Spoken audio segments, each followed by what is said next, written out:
Hi, welcome to the QUT Introduction to Robotics MOOC, the second live event. Thanks very much to everybody who came along, attended the last one. Thanks to all those of you who are attending number two. What I want to do today is really just crank through some questions, some really good questions were left over from the first one, and a bunch more questions have come in since then. So what I'm going to do is just work through the questions like we did last time.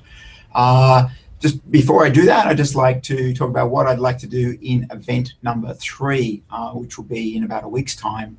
And what I'd like to do there is to shine a bit of a spotlight on the work that's happening in some of our groups, which is related to the project. There's a bunch of people we know who are building the robot using a mixture of technologies. There's an active Lego activity, and there's also an active activity using Arduino technology, Arduinos and various kinds of servo motors, standard RC servos, Dynamixel servos, and whatever. So over this coming week, I'd really like to hear from any of you who are involved in these groups, who've got something really cool to show. If you could perhaps contact us, contact moocs@qut.edu.au.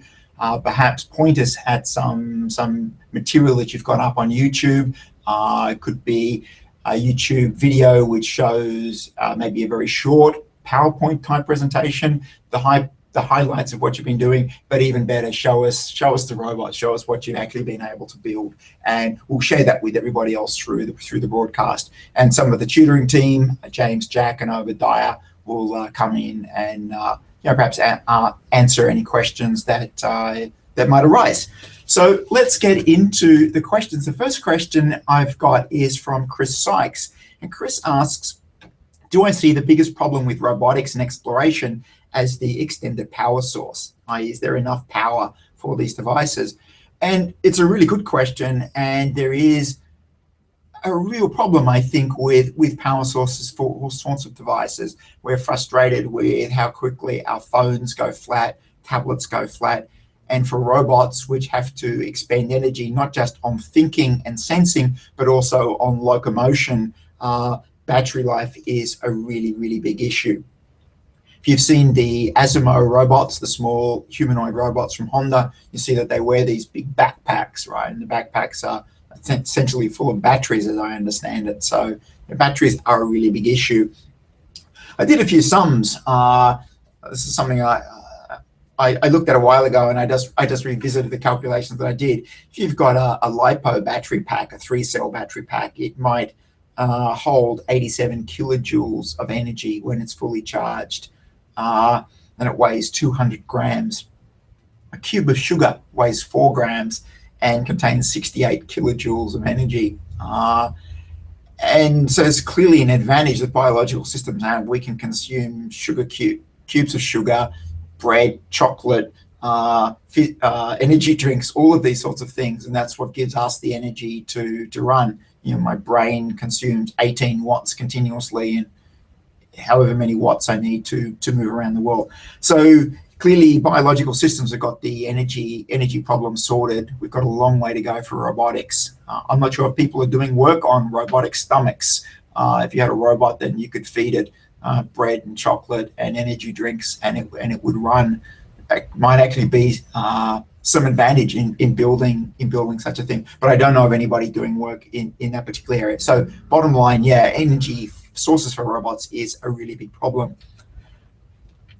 Jason Delancey asked a question. He listened to a podcast about zero-tillage agriculture, and this is something I did for RoboHub last year. And in that, we were talking about robots that would go out into the field and destroy weeds. It seems perhaps a little bit trivial, but the reason farmers don't like weeds is within the soil there's only so much nutrition and so much water, and weeds take that nutrition and water, and that's then removed. That's not available to the crop, which is the thing that he wants to harvest and sell. So that's why farmers don't like weeds. So in that particular podcast, I was talking about using microwave energy to destroy the weeds. And Jason's question is, is there a problem with a microwave wielding robot going rogue without an e-stop? do we have teams of lawyers and safety experts? What sort of due diligence do we need when you're doing research in new areas to ensure that everybody's safe? Whenever you're doing experimentation on a new robotic system, particularly a field robotic system that's out in the real world, safety is really important. For our work at the moment with agricultural robots, we have wireless e-stop systems, so the robot is always under supervision. So if it goes crazy, we can stop it. The robot wielding microwave generators for destroying weeds. Microwave radiation is hazardous to humans in this particular robot, and we haven't built this yet. It's still something that we're thinking about. The microwave antennas, they're called horn antennas, so it's like a square funnel, and that would be pointing at the ground. So the microwave energy would be directed into the ground. So if we design it right, and design is always really important when you're trying to ensure safety of a system, if the funnels are always pointing at the ground, then the robot is going to be safe. The energy can't go into human beings, short of the robot tipping over on its side and those funnels being exposed. But then you could put sensors in the robot that could detect that the robot was not in its correct orientation. The whole issue of legislation and liability and litigation around robots causing accidents is still something I don't think as a society we have got our head around. It's a really important topic, actually, and we touch on it a bit in the very last lecture in this course. Lecture number 12 is about ethical issues associated with the use of robots in society, and safety and liability is something that we touch on there. But I don't have an answer for it. All I can think is that this technology, I think, is going to be incredibly valuable to people in the agricultural industry. And if there are ambiguities in the law that prevent us from using the technology, then our societies, our governments will change the laws that will, so as to enable these productive robots to come into use. I mean, once upon a time, there were probably no laws about motor cars. Motor cars hadn't been invented, but they were really useful things, and they probably caused some legal conundrum in their day, and laws were changed to recognize motor cars and deal with the issues that arise. And it's my belief that exactly the same thing will happen for robotics. So there's a precedent for this introduction of a new technology. Paul Faria asks a question. He says that he works as a software engineer, and he's wondering if there are any open source projects that I'd like people to put their efforts into. I think it's a really great aspiration to want to put your time, your effort into open source projects. I'm not going to recommend any particular open source project. I think if you want to contribute to an open source project, it's got to be something that you personally believe in and want to see grow and improve. So I'm not going to tell you what project you should work in, but if you are that way motivated to put your effort into open source software, I think is a fantastic thing. And it's actually very, very rewarding if you create open source software that lots of people use. You'll get emails and people will complain that it doesn't do this and it doesn't do that, and that's a bit frustrating. But you also get lots of emails just out of the blue from people who say, this is really great, thanks for writing the software, it was really useful. And with my own open source software, the MATLAB toolbox that many of you are using, the robotics toolbox, I first started writing that when I doing my PhD, I think 1992 or 1993, and I go to robotic conferences and people come up to me and thank me for writing the toolbox, and yeah, it's a nice thing, makes me feel very happy. So yeah, go open source, but your choice as to what project you devote your time to. Okay, a couple of kind of related questions from Rob Gannon and Magdi. And one of these questions are really around MATLAB. Is MATLAB actually a suitable environment for controlling real robots, or is it only useful for learning about robots? Now, that's a really good question. I certainly think MATLAB is a really good language for learning about robots.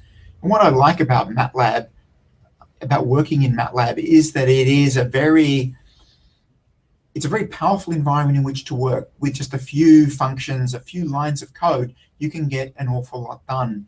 The fact that you don't have to compile and link the code before you run it means that you can just work interactively within the MATLAB console. And that's how I do most of my work. I work in the console, I develop code incrementally, and then eventually I cut and paste it out of the console into an editing window and tidy it up. So I start by exploring interactively, and MATLAB is just wonderful for that. Fantastic graphics, great displays, and then eventually I turn it into a function, a reusable function.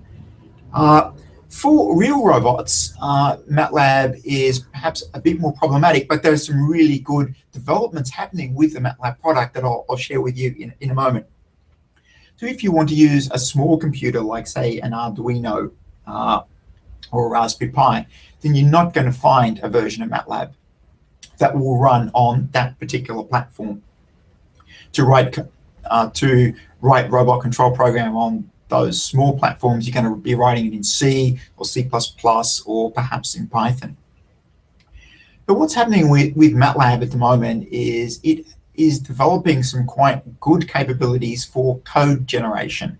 So you can actually write code in Simulink, and Simulink is the graphical block diagram language, or environment rather, that's part of MATLAB. So you can draw a bunch of blocks and wire them up, and you can put code in those blocks or MATLAB functions or whatever.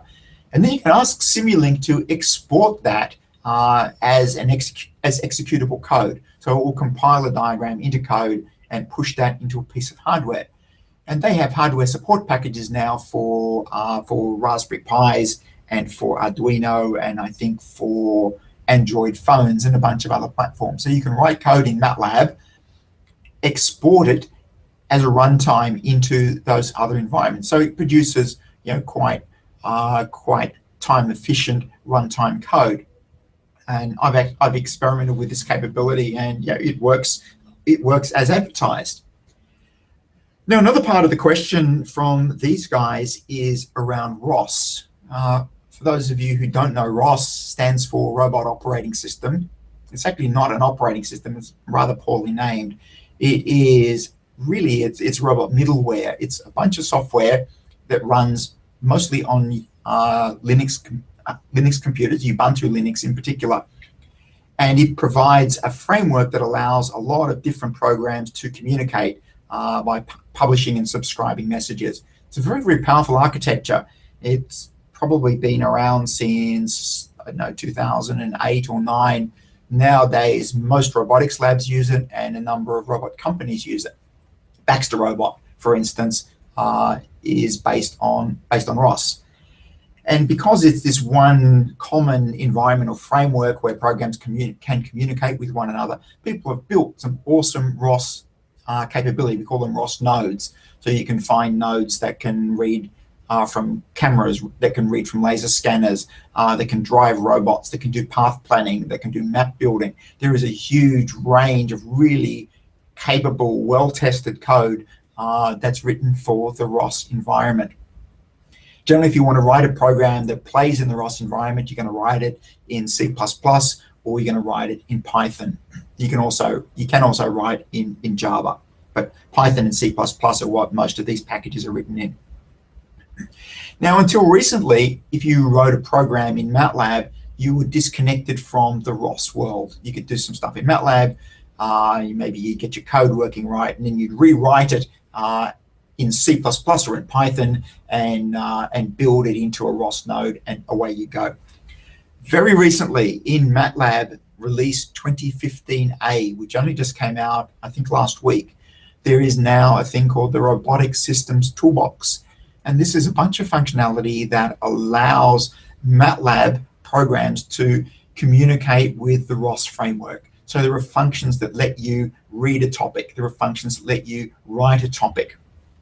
You can even, in the Simulink environment, you can create block diagrams where you have an input block, reads a topic comes out on a wire, you do some stuff with it, and then you push it into a publish block, and that then sends it out to other ROS nodes that care about that particular topic. And you can actually run that Simulink diagram, and that then becomes part of a ROS system. So your MATLAB slash Simulink environment is now part of a bigger robotics system built on ROS. So that's pretty cool. But even more cool is the fact that you can now export that Simulink block diagram, and it will chug out a bunch of code which you can compile, which is a standalone ROS node. So you can draw it in the block diagram language, export it as a bunch of code, compile it, and then run it, and it's just like any other ROS node, but you created it inside the MATLAB environment.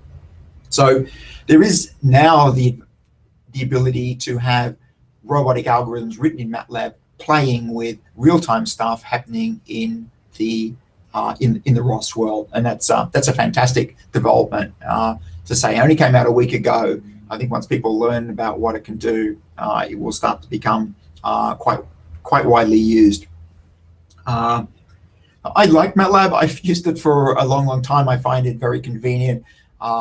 If I want to write a piece of code, there aren't lots of definitions and include files and all the cruft that I need to include if I'm writing C++ code or Java code. I can just get straight down to the problem at hand, and I find it a very forgiving environment, fantastic maths, fantastic graphics, and I find it personally a very productive way to work. So that's it for sort of languages, MATLAB and ROS. Next question is from Troy Wu, and he asks a bunch of questions. First of all, he's wondering if I'm still recording next week's lectures at the moment, and whether I can adjust next week's lectures based on this week's feedback. It's a really good question. The lectures have been recorded in a rather odd order, and certainly most of the lectures that are coming up were recorded last year. There's only a few oddments, like lecture 12, I recorded a few weeks ago, but most of the rest of the lectures in the coming weeks were all done last year. And the robotic vision MOOC, which is the MOOC that follows this one, that was certainly all recorded last year as well. So sadly, there isn't the option to adapt feedback and comments from previous weeks into the pre-recorded lectures. What we're going to do, though, is look at all the feedback, and it's great feedback on the lectures to date, and where there are lecture sections that need to be updated, they go onto a rework list, and when we get the chance, we will revise or update those lectures where there are errors of fact that people pointed out. Next question Troy asks is, how long does it take to shoot each video, and are there any bloopers? There's a lot of bloopers. What I do is I basically prepare the lectures. I'm a Mac person, so they're all prepared in Keynote, basically one big presentation. Once upon a time, this was a lecture. It was a 1-hour lecture that I gave to my class here at the university. So we've chopped it up into these different sections, and I record each section one by one, and I narrate them. I go through the slides and I narrate them. Now, I'm not scripted, so I just talk. The slides come up and I just start talking. And typically each lot of talking is 2 to 3 times longer than what it is that you witness in the MOOC. So that the rest of that is just junk, and it gets lost during editing. So I'm going along and I make a mistake, or I think I haven't explained it very well, so I go again. Sometimes I go again. Sometimes I go again. I think one 10-minute section once, I think the worst one took me an hour to get right. And probably it would have been better if I scripted them and read the scripts, but my fear is that it's perhaps a little bit wooden if I did that. And it's also not the way I give my lectures. When I give my lectures in class, the slides come up and they kind of prompt me, and I just all blurts out. And so I've done exactly the same thing in the MOOC narration. So it's not very efficient, and some of the bloopers are probably amusing, and maybe one day we'll make a blooper reel and put it out. Troy, question number 3 is, what recording equipment do I use? Basically, I go to a little video conference room, a quiet room in the university. My office is not quite quiet enough to do this stuff. And I just wear a pair of Sennheiser headphones with a boom microphone. And so that's the recording equipment. I'm not using the microphone in my screen. I actually use a headset microphone and headphone combination. So I experimented with a lot of different microphones, and that is the one that seemed to work best. Troy asked, what screen caption software am I using? So I use a package called Camtasia. So it does the screen capture and the audio capture. We then go through and edit out all the bloopers, and then I add extra animations or annotations on top of what it was I recorded. And that takes quite a long time as well. So, you know, a 10-minute segment might take me 20 to 30 minutes to record. It can take 30 to 60 minutes probably to go through and edit out all the junk and to add the annotations. So it's a very massive project. So if you want to do an online course, you have to really want to do it and be incredibly committed to it. And then finally he asks, what video encoder am I using? I actually don't know the answer to that question. I'm sorry, but we recorded everything we could at 1080p. So we went for the best resolution that we could. I know that some of the MATLAB screencasts, the text is quite small, but so I can get enough on the screen to explain what I want to explain. If you do look at it full screen, you can certainly see all of the details. So we tried to do everything we could at the highest possible resolution, and that's available to you as viewers if you need it. All right, so that's Troy's question. Thank you. A question from Christine Niebler, and she asks, in what ways could robots help us with the growing elder population, and how could robots avoid people becoming lonely? And then she also asks, what are the most urgent problems to be solved in medical robotics? This is a really interesting question. We talk about this again in lecture 12, and actually quite a lot of the questions that come up today are things that we'll cover in lecture 12. Lecture 12 is all about how robots fit into society. Why are we talking about robots and creating robots? You know, to what end, to what useful purpose? And that's a really complex question. I certainly don't have all the answers to that. So lecture 12, we touch on these things, not necessarily with answers, but certainly with a lot of questions. So Christine's question is a really good one. One of the issues with the growing elder population is there's a ratio of the people who we call dependents. So that's young people and elder people who are not working and need to be looked after. They need to be fed and housed and all of that. And then there is the working population, you know, people between 20 and 60 who do the work. And part of that work is to look after the dependents. So there's a critical thing called the dependency ratio. And at the moment, that's pretty good. It's about as good as it has actually ever been. But it's going to quite quickly go bad in almost all countries. So we're going to have this problem where the number of dependent people in our society, you know, will exceed the number of working people. And so really the only solution to that is to increase the productivity of those people who are working. One way to improve people's productivity is to introduce robots into the workforce. That's what we did in car manufacturing. Once upon a time, cars were completely made by people.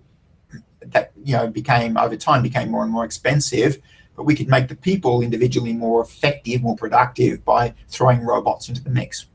So I think, you know, that's one way that robots could potentially help us with a growing elder population.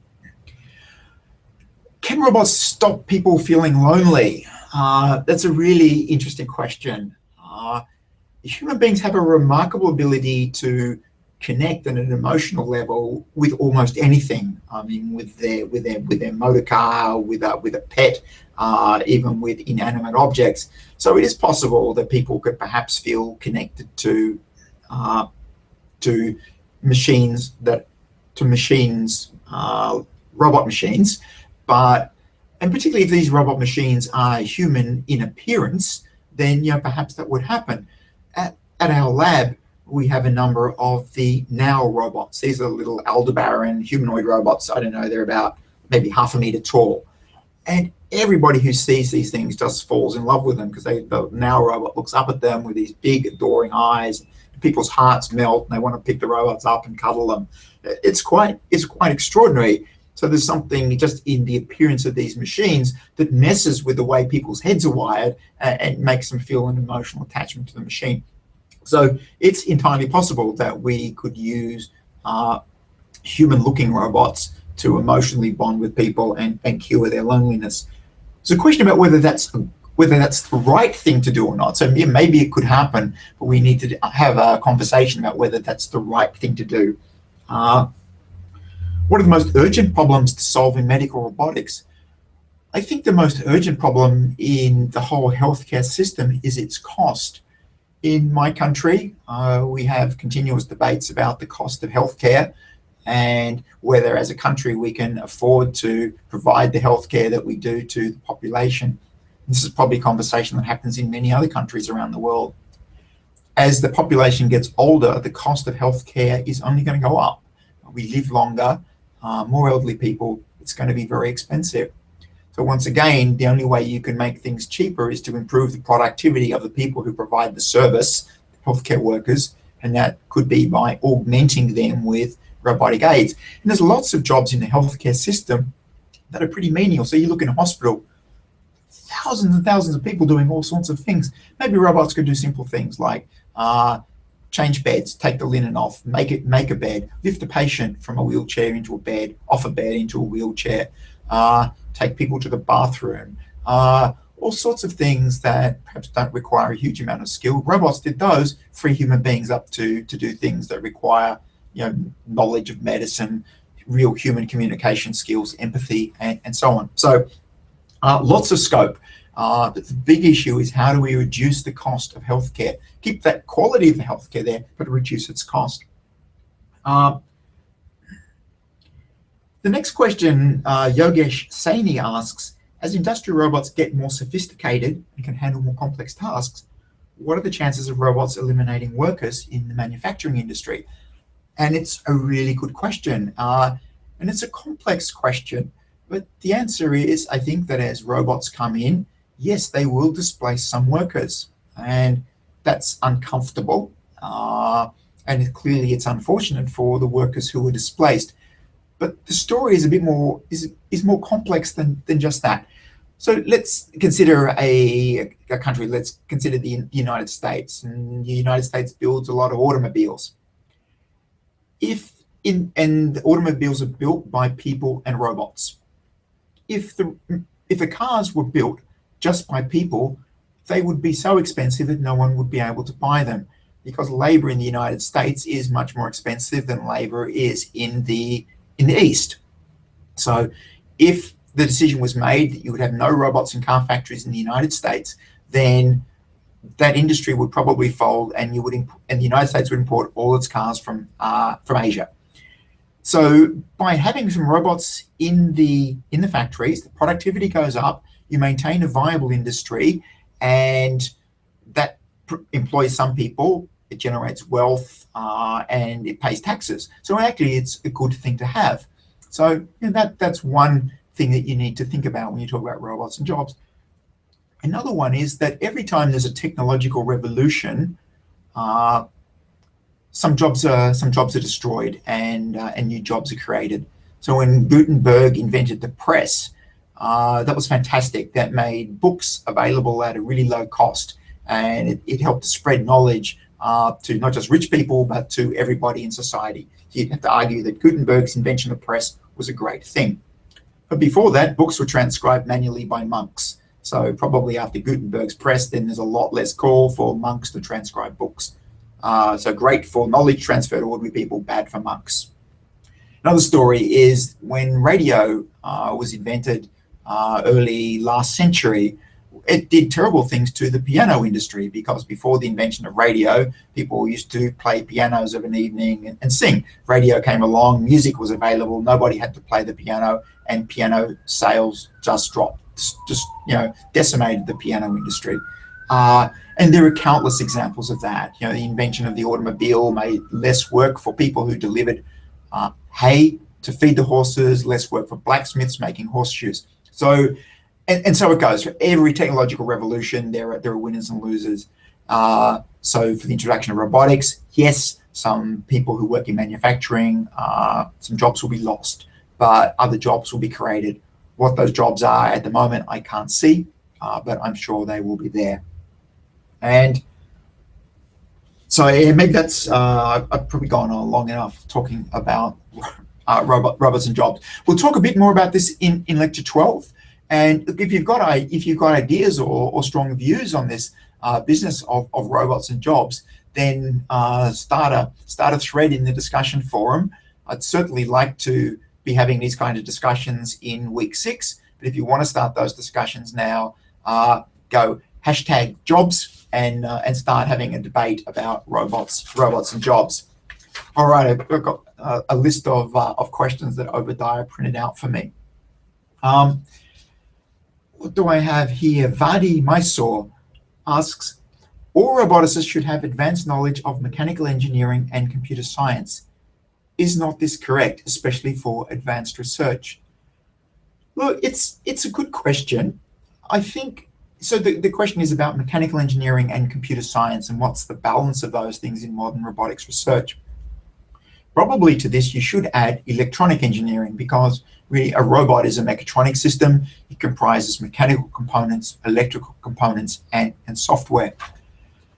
To my mind, at the moment where we are in robotics, we have good enough electronics and we have good enough mechanicals, right? There are a lot of robots that you can buy now from a number of different companies.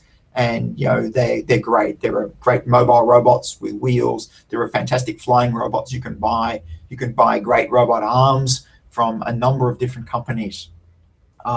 They might perhaps be a bit more expensive than you like, but high quality mechanical and electronic hardware is there.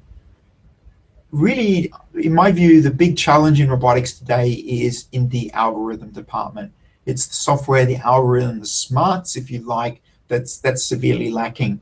So I think if you look at most advanced robotic research today, the bulk of it is in terms of software and algorithm design, creating, implementing real-time systems, large distributed systems of software that actually make the robot work. Now, there's some fantastic work happening in design. Some people are doing some wonderful mechanical design of robotics. Amazing flying robots and crawling robots and so on. So there is work in mechanical design, but to my mind, the biggest challenges we face are around the intelligence, the smarts, the perception, and that's really algorithmic and software work. Next question, sort of also related to education. Ursan Winato asks, do I think that control engineering should be a major, standalone discipline separated from electronic engineering? It probably is in a number of institutions. Control engineering probably is a standalone discipline. At my own university, it isn't. It's embedded into electrical engineering, mechatronic engineering, and aerospace engineering. It doesn't stand alone, but it certainly could, and in some places, I'm sure, in fact, that it does. Okay, next question is an interesting one. Renato Langersek asks, was I ever emotionally attached to one of my robots? And no, but I probably do tend to anthropomorphize robots. I tend to refer to them as him and imply human-like characteristics to it. Like I talk about what was the robot thinking and so on, which is probably not technically correct. I think arguably a robot isn't thinking anything, but I probably attribute characteristics like thinking, emotion, and agenda to the robot. So perhaps not emotional connection, but I probably treat them perhaps a bit more like people than I should. All right, next question. Drev Rathor asks what type of robots we can build on completion of the course, and also to tell us what part is not introduced in these lectures. All right, so that's a really good question. And today there are lots and lots of different sorts of robots. And this course, the first couple of weeks, talked about fundamental concepts about how do we represent pose, orientation, so on. That's common to all robotics. But the rest of the course is about arm-type robots, robot manipulator arms. And these is the earliest type of robots that we created. And these are sort of robots that you see doing useful work in factories, building cars, building circuit boards. And that's the focus of this course. We don't talk about mobile robots. And that's a really big area of robotics these days. So these are machines that move on the ground or on the water or through the air. And there are important questions about how does a robot work out where it is? What's its location in the world? How does it plan a safe path from point A to point B so they can get its job done without colliding, perhaps in an energy efficient way? So mobile robotics is a really big discipline, and I don't cover that at all in this course. There are a few in my textbook. There are 3 chapters that talk about mobile robots, and I have a really strong desire to do another MOOC on that topic, but that's not going to happen until 2016 at the earliest. So I don't cover any kind of mobile robotics in this particular course. So by the time you get to the end of this course, then I hope you know enough to be able to build an arm-type robot. And the project that we've set in the course is to build really the simplest type of arm robot. It's only got 2 joints and it operates in a plane. So it just moves a pencil across a sheet of paper.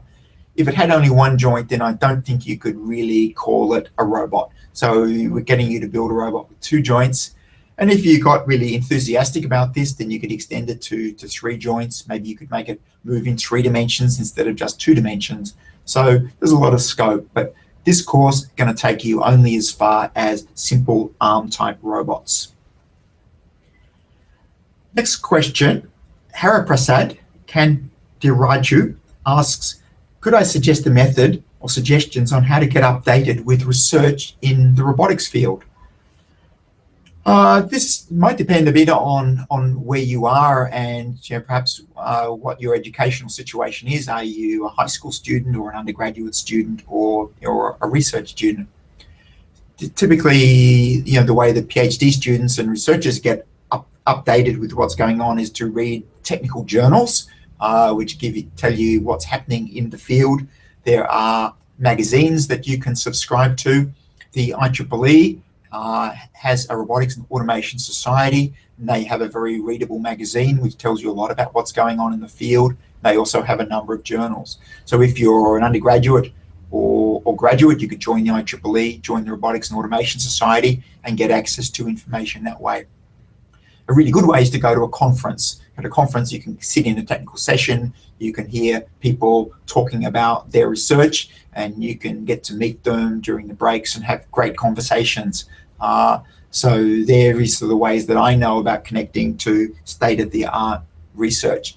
If you're a student at a university, your university may well have subscriptions to a lot of these IEEE publications.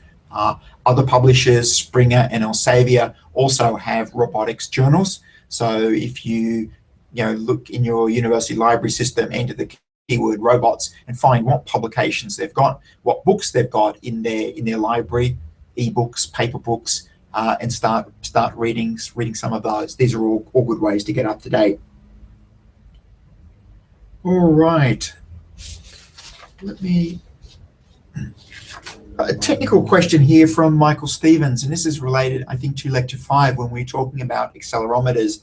And there is this very unintuitive concept that I tried to get across in the lecture, and that is if you sat an accelerometer on the desk, on the table, and it's not moving, it's going to report an acceleration of 1g upwards. That's completely unintuitive because the device doesn't look like it's accelerating. It's not moving. So Michael's question was, if I dropped an accelerometer, I had it here and I let it go, what acceleration would it read while it was in free fall? And he asks, would it be 0? And yeah, that's right. It would read 0g. That would be the acceleration that it would indicate. And again, that seems unintuitive because it's accelerating under the influence of gravity. The device is actually accelerating. It's called an accelerometer. Why is it reporting 0? So you need to go back to a fundamental understanding of what it is that an accelerometer actually measures, how it works, to understand why that would be the case. That that feature of accelerometers is widely used, particularly in older laptops before solid-state discs became so popular, that if you dropped your laptop, you knocked it off a desk, the laptop would detect that it was in free fall using information from accelerometers, and it would use that information to, let me just need to move my mouse here, it would use that information to retract the heads on the hard disk so that it wouldn't damage the hard disk. So yeah, an accelerometer in free fall is going to indicate 0G. So yeah, Michael got that right. Maybe this will be the last question, and this is from Payush Gaurav, and he's talking about the work of Hugh Hare at the MIT biomechatronics lab. And in Hugh's lab, they do a lot of work with prostheses. So yeah, it's something, if you've lost a limb, you replace the missing limb with a robotic device. And how can these be connected to the nervous system of the body so that you could control this robotic device? Say I had a robotic hand on the end, so I chopped off here, and I've got a robotic hand here instead. Could that be connected to the nervous system? And yeah, there's been a lot of research in how you, and I believe, but this is not my area, but I believe there have been demonstrations of prostheses which are connected directly to the nerves. So you think and try to move in the way you used to, and the nerves are activated, and the hand does the right thing. If I have a recollection that you need to sort of relearn a lot of the motor skills, but that it can be done. So there's a lot of work happening in this whole area of connecting biological systems to robots. So that particular example, I believe people are making good progress in that. I've also seen, I think on YouTube, a monkey with perhaps some implants in its brain that was controlling a robot arm. And just by thinking the right thoughts, it could make the robot arm move out and grab some food and put it into the monkey's mouth. So that's another example. People have also done work with simple insects like cockroaches, and actually injected signals into the nervous system of the cockroach to make it move the way you want it to move, rather than what the brain of the cockroach wants the creature to move. So there's a lot of stuff happening in this area of connecting computer systems to biological systems, and it's not my line of research. It's interesting, but I don't really keep very much abreast of it.